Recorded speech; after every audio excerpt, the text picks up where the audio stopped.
سرکار مدینہ صلی اللہ تعالیٰ علیہ وسلم کا فرمان عالی شان ہے، بے شک اللہ تبارک و تعالیٰ نے ایک فرشتہ میری قبر پر مقرر فرمایا ہے جس کو تمام مخلوق کی آوازیں سننے کی طاقت عطا فرمائی ہے۔ پھر آگے فرمایا، بس جو کوئی میرا امتی قیامت تک مجھ پر درود پاک پڑھے گا، وہ فرشتہ میری بارگاہ میں اس کا درود یوں پہنچاتا ہے کہ یا رسول اللہ صلی اللہ تعالیٰ علیہ وسلم، فلاں بن فلاں نے آپ کی ذات والا تبار پر درود پاک کا نذرانہ پیش کیا ہے۔ ناظرین، یہ حدیث پاک کمال کی حدیث ہے۔ دو بہت خوبصورت کانسیپٹ بھی کلیئر ہوتے ہیں، عشق رسول میں بھی اضافہ ہوتا ہے۔ جو کانسیپٹ کلیئر ہو رہا ہے پہلے وہ سمجھ لیجئے۔ دنیا کا دستور ہے کہ جو میسنجر ہوتا ہے، پیغام رساں ہوتا ہے، کسی کے در کا دربان ہوتا ہے، جس کے در کا وہ دربان ہوتا ہے وہ گھر والا اس سے زیادہ پاورفل ہوتا ہے۔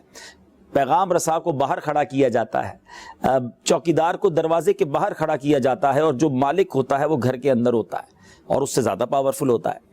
میرے آقا مدینے والے مصطفیٰ صلی اللہ تعالیٰ علیہ وسلم کے قبر منور پر، روضہ انور پر جو فرشتہ مقرر ہے، آپ نے حدیث پاک سنی ہے کہ اس کی سماعت کا عالم کیا ہے، لسننگ پاور کی کیا شاندار، یوں سمجھیے کہ مثال نبی پاک نے پیش کی کہ آل اراؤنڈ دا ورلڈ، آج اگر ہم پاکستان میں ہیں، آج اگر ہم یورپ میں ہیں، افریقہ میں ہیں، امریکہ میں ہیں، یا کہیں بھی ہیں، درود پاک پڑھیں، وہ فرشتہ مدینہ منورہ میں روضہ رسول کے پاس موجود ہے، ہم سب کا درود سن لیتا ہے۔ Look at the listening power, کیسی زبردست قوت سماعت ہے۔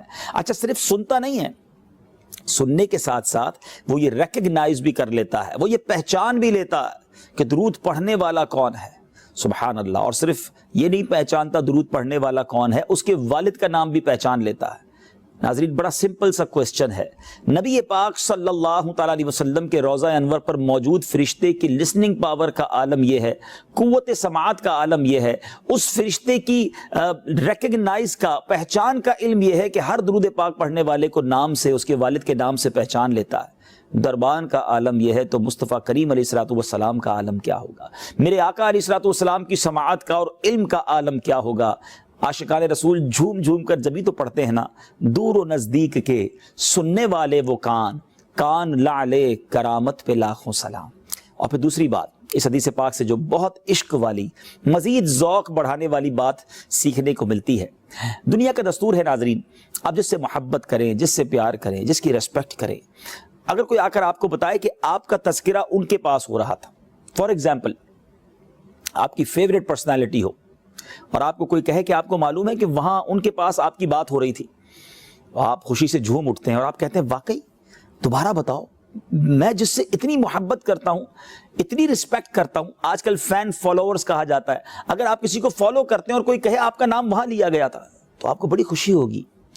مجھے بتائیے، غلام کے لیے اس سے بڑی کوئی سعادت ہے کہ وہ اپنے وطن میں، اپنے گھر میں بیٹھ کر درود پڑھے اور فرشتہ اس کا نام بارگاہ رسالت میں پیش کرے، نہ صرف میرا نام بلکہ اس کے والد کا نام بھی ساتھ پیش کرے؟ کتنی بڑی سعادت ہے۔ ایک بار درود پڑھیں، ایک بار نام لیا جائے، دو بار پڑھیں تو دو بار لیا جائے۔ خوش نصیب ہے وہ ناظرین جو سینکڑوں ہزاروں بار درود پاک پڑھتے رہتے ہیں، آپ کا نام بار بار بارگاہ رسالت میں پیش ہو رہا ہے۔ اللہ اکبر۔ اور جس کا بار بار پیش ہوگا اس پر نگاہ رحمت بھی تو ہوگی نا۔ سبحان اللہ۔ امام اہل سنت مولانا شاہ امام احمد رضا خان علیہ رحمت الرحمن کمال کی بات لکھتے ہیں۔ بہت سارے ناظرین ایسے ہوں گے جو کسی مشکل میں ہوں گے، پریشانی میں ہوں گے، بیماری میں ہوں گے، بلکہ اس طرح کی باتیں بھی کہتے نظر آتے ہیں، یار میرا کوئی کام سیدھا نہیں ہوتا، بلکہ گتھیاں ہیں قسمت میں، ایسا لگتا ہے جس کام میں ہاتھ ڈالتا ہوں پرابلم آ جاتی ہے۔ اعلیٰ حضرت امام اہل سنت نے ایک ہی شعر میں گویا گتھی سلجھا دی ہے۔ آپ فرماتے قسمت میں لاکھ پیچ ہوں 100 بل 1000 کج، قسمت میں لاکھ پیچ ہوں 100 بل 1000 کج، آقا یہ ساری گتھی ایک تیری سیدھی نظر کی ہے۔ نبی پاک ایک بار نگاہ رحمت فرما دیں گے نا، سارے کام سیدھے ہو جانے ہیں۔ تو درود پاک کیوں نہیں پڑھتے؟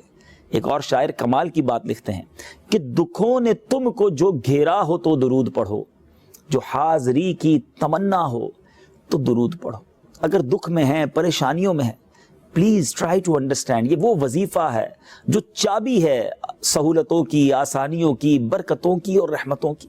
آپ پڑھنا شروع تو کیجئے، آپ کثرت تو کیجئے درود پاک کی۔ میں یقین سے کہہ رہا ہوں آپ فیل کریں گے کہ میرے پرابلم دور ہو رہے ہیں، میری بیماریاں حل ہونا شروع ہو گئی ہیں، آئی فیلنگ فریش۔ آپ اپنے اندر حشاش بشاش فیل کریں گے، کیونکہ ذکر کس کا کریں گے؟ کونین کے والی کا، رب کے حبیب کا، رحمت للعالمین کا۔ آئیے میں بھی نیت کروں اور آپ بھی نیت کریں کہ انشاءاللہ کثرت کے ساتھ درود پاک پڑھیں گے۔